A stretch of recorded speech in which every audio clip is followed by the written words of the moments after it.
Ang dami-dami na pong pwedeng mapag-isipang survey. Survey talaga patungkol sa impeachment laban kay Vice President Inday Sara. Ang nakakabuisit, pinapalabas nila sa survey na maraming mga Pilipino daw na gustong ma-impeach si Vice President Inday Sara Duterte. Gagi, teka lang, survey nga na dito. Yes or no? Yes or no? Gusto mo bang ma-impeach si Vice President Inday Sara? Total, yan naman ang pag-uusapan natin. Buto kayo, ha? Grabe namang obsessed na ito. Ito na lang. Maraming nanonood sa atin, mga 4,000, kumpara dun sa survey nila na mikos-mikos. Marami naman kayo trolls dito. Tingnan na lang natin kung magkaalaman, ha? Payag ba kayong... Ito, Tagalogin na lang natin para mas madali. Payag ba kayong ma-impeach si Vice President Inday Sara? Teka lang. Mas maganda, ito na lang. After live natin... teka lang. Tara kayo, tumalon pa. Ito. Live survey ito, ha? Payag ba kayong ma-impeach? Yan na lang. Kasi yun man ang tanong nila.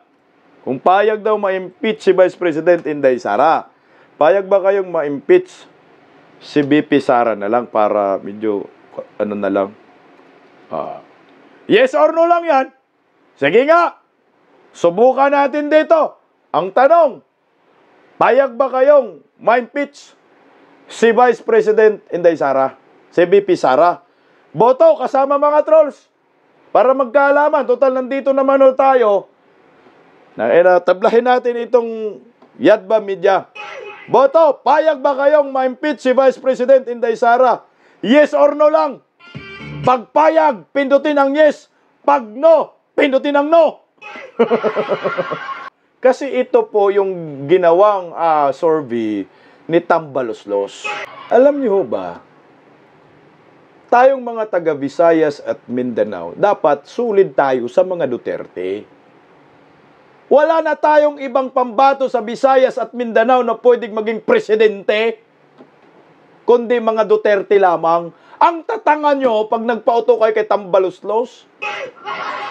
Ang tatanga nyo pag kumampi kayo kay Bangag. Tingnan mo, ha? Ito, ha? Sino pa ba ang pambato natin sa Visayas at Mindanao na pwedeng titibag sa mga durugista at mga sindikato at mga oligarkiya at mga politikong mga buhaya ngayon sa Kongreso? Meron ba kayong naisipan na politiko na matapang? Mga Duterte lang. Duterte nasa vice-presidente na. Ipa-impeach mo. Taga Mindanao. Bisaya. Ay, tanga talaga tayo. Sus ko, Ginoo. Kasi alam ko ang mga Bisaya at taga Mindanao, Visayas at Mindanao, may pag-iisip naman ang mga yan. Simpleng logic lang, guys. Simpleng logic lang. No? Simpleng logic lang. Bakit ko tatanggalin yung isang taga Mindanao na may lahing Bisaya din sa Cebu na ipinanganak pa sa Liti yung tatay na nandyan na sa tuktok? Vice-presidente na, pinaghirapan natin, mahirap maghanap ng mga politician from Visayas at Mindanao na pwedeng magiging leader ng ating bansa dahil nagkakaroon ng monopoly sa Luzon. Kung sino magiging vice-presidente at presidente, Luzon lagi. Bibihira lang mangyayari sa bansang Pilipinas na may presidenteng taga Mindanao at may vice-presidenteng taga Mindanao at taga Visayas at Mindanao. Ito, live survey po tayo.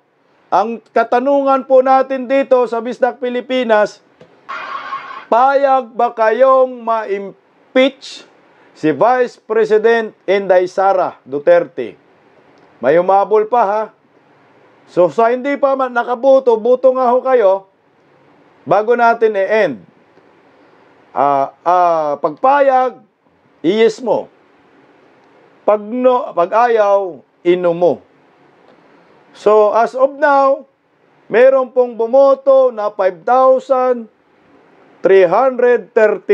votes. Ito, oy, tumaas pa. Teka lang, ha. Tumaas.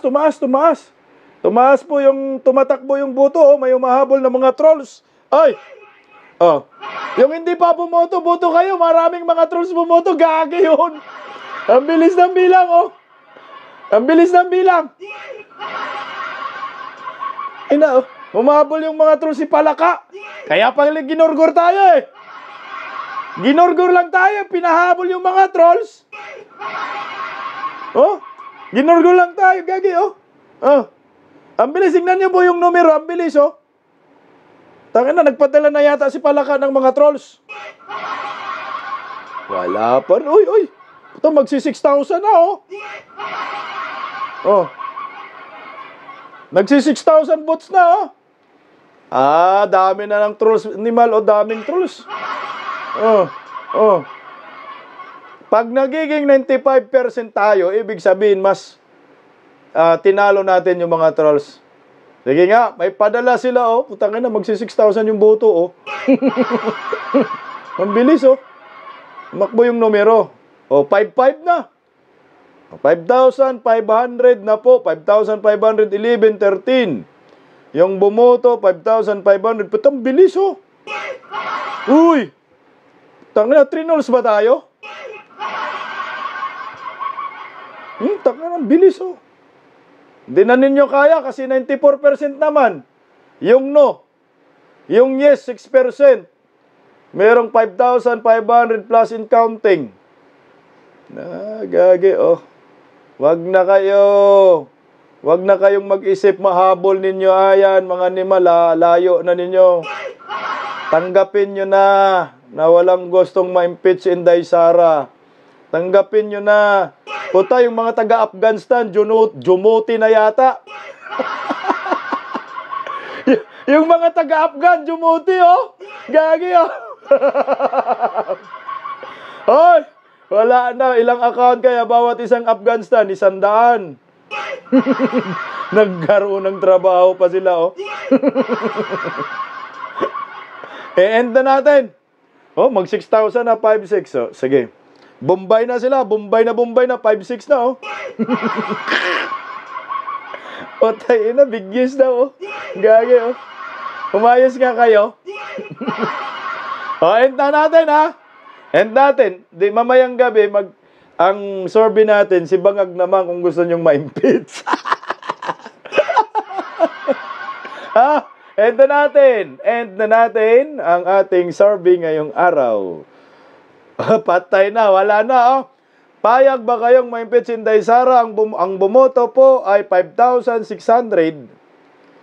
Ang nagsabi na no ay 94%. Ang nagsabi ng yes ay, ibig sabihin, mga trolls yung bumoto kasi 94% ang no, eh. So, hinabol ng mga trolls, so 5% lang talaga, 6% kayo. Kasi 94% man tayo, hindi sana nag-95 kung pabor sa atin yan. So, mataas pa rin po. So, ito lang po ang ibig sabihin dyan. Fake news, bayad, malisyoso, ang survey na inilabas ng SWS, no, SWS survey, nagamit ang ABS-CBN, News 5, at yung GMA7. Hindi totoo na maraming Filipino na gustong ma-impeach si Vice President Inday Sara Duterte. Dahil dito pa lang sa atin, bumoto ng almost 6,000, 5,600 ang bumoto, kumpara sa kanilang 2,000 lang. Iwan ko kung may 2,000 bang survey nila. 1-2 lang yata yan, eh. Ay 94% ang nagsasabing hindi pwedeng i-impeach si Vice President Inday Sara. 6% po yung yes. So, iyak na!